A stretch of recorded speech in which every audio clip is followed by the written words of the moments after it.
Welcome back to the channel. My name is Rita and I'm the cooking nurse, and if you're new here, you're much welcome. Please consider joining this family by subscribing. By the end of this video, like and share with your friends. You never know who would like it. Today we're going to be making a goat recipe that I love so much, and all you're going to do, it's such an easy one.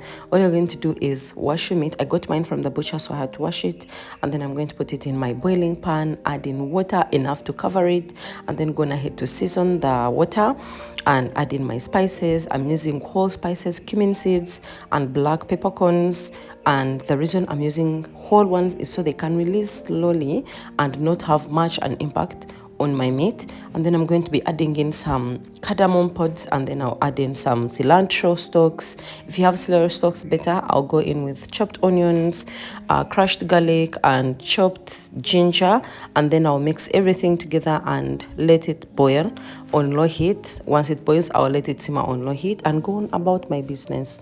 The good thing with goat's meat is it's hard enough to withstand some good time on heat, so it will not be mushy. And this was about an hour. I was doing the chopping, I was cleaning up some other things and preparing other stuff, so I didn't have to be there. But if you're in a rush, you can put it in a pressure cooker for 30 minutes and you're good.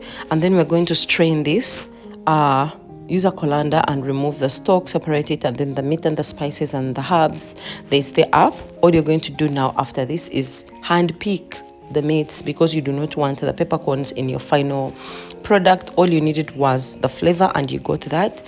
And we also have this flavorful stock. Let's do something with it. As usual, we're going to make rice. Dinner is done. The vegetables, the protein and the starch is here, all in one. You're welcome.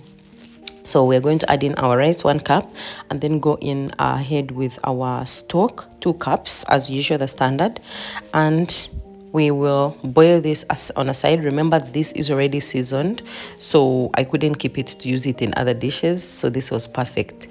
And the reason I'm passing this spoon right now is because when we pour in the hot water in the rice, it kind of clamps together, so it has these blocks, and this is not going to be easy for it to cook if I do not. So no, the spoon is not going to break the grains. It's safe. Now from here, we're going to cover and bring it to a boil and go on ahead to work on the protein. If you haven't subscribed up to this time, see, I've been talking too much and you still have refused. But why? Why are you doing this? Anyways, onto our non-stick pan, we're going to drizzle some little bit of oil and go on ahead to put our meat, our pre-boiled meat.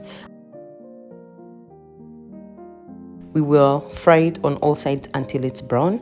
By the way, I want to ask, but let's first add some sultanas in our rice just for a twist, plot twist. This was just going to be plain rice, but no, a handful of raisins, golden raisins, is going to do the magic, balancing the sweet and the salt.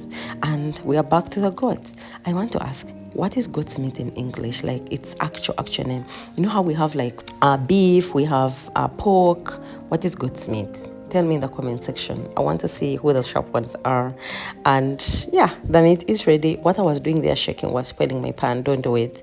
The bones kind of scratch your non-stick pan, and with time, if you continue doing that, it deteriorates. So please use silicone on your non-stick pans or wood and not metal. Anyway, let's just remove this. The video is for cooking, not teaching how to take care of cookware, but you're welcome. We are going to remove the meat and put it aside and add in our chopped onions. We're using the yellow or white onions because they are sweet, you know the reason. And we're going to also add in a knob of butter to add in a little bit of more flavor. Once the onions are wilted and fragrant, we're going to go on ahead and add in our chopped vegetables.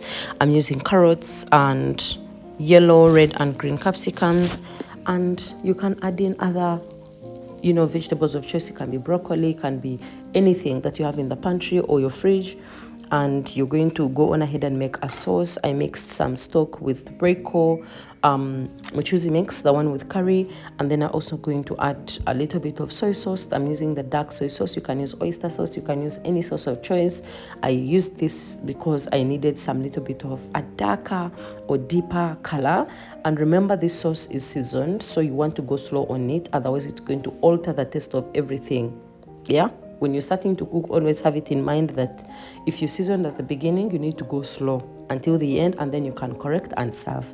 So we're going to return the meat into the vegetables, and I drizzled a little bit of choma sauce for that kick and the smokiness in my sauce, and I mixed everything together, cooked on low until all this liquid had thickened and my the meat was all coated, garnished with a bunch of fresh coriander leaves, and this is how it was looking. Served it with rice, of course, and that's it. I'll be seeing you soon in my next videos. Please remember to subscribe.